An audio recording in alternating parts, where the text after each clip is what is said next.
No, it's not going to happen. I don't think so. Nah, not possible. Computer says no. Hi, I'm Loretta Hart. I'm the founder of the Happy Chicks Collective, where I help biz chicks shift their shit and find their happy. Have you ever sought permission to do something?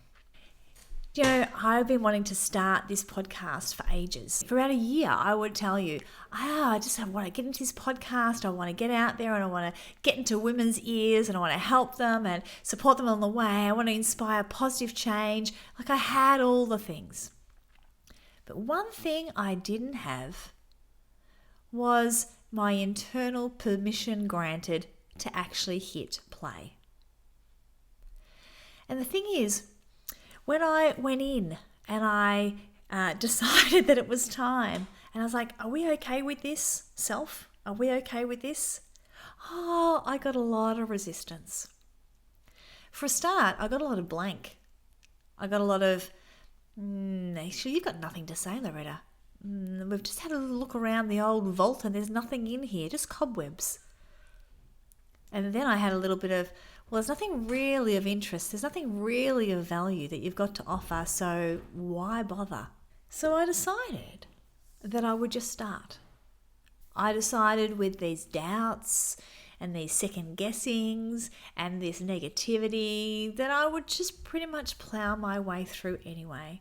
So here is episode 1 of the Happy Chicks Collective podcast. I don't even have the name down pat yet, but I'll get there.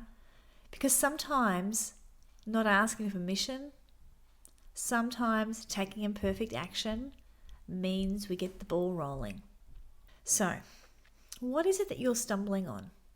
What is it that you aren't taking action on? What is it that you feel like you need permission to actually pull the trigger on? What if you just got started? Like just did it, the thing. Well, doesn't that send off the crazies in their head? What? Don't do it.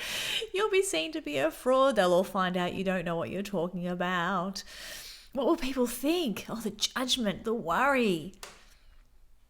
It's pretty amazing, isn't it? Like, this is a survival technique that, is instilled in us because we did not evolve from the happy-go-lucky, optimistic, take-a-risk sort of cave woman.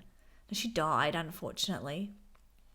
We've evolved from the cautious one, the one who checked and measured 3 times before she did anything, because she actually survived. But it doesn't mean that we have to stay in that mold. It doesn't mean that we have to live our life cautiously, full of worry and angst. Just because that's who we've evolved from doesn't mean it's who we get to continue to be. Yeah, it's going to take a bit of courage. Yeah, absolutely. But I often sort of weigh it up and I think, well, what's the worst thing that can happen? Will I die from publishing this? Possibly not. And oh my God, how amazing is it that I have the technology, I have the resources, I have the space, the time, the energy, and the freedom to actually publish it. That's a whole lot of stuff that a lot of people don't have. So go for it. Don't ask for permission. Ask for forgiveness later if you have to. Just get started. Now, if you know someone who needs to hear this, can I ask a favour? Can you share it with them? Because it might just be the thing they need to get them across the line to actually start. See ya.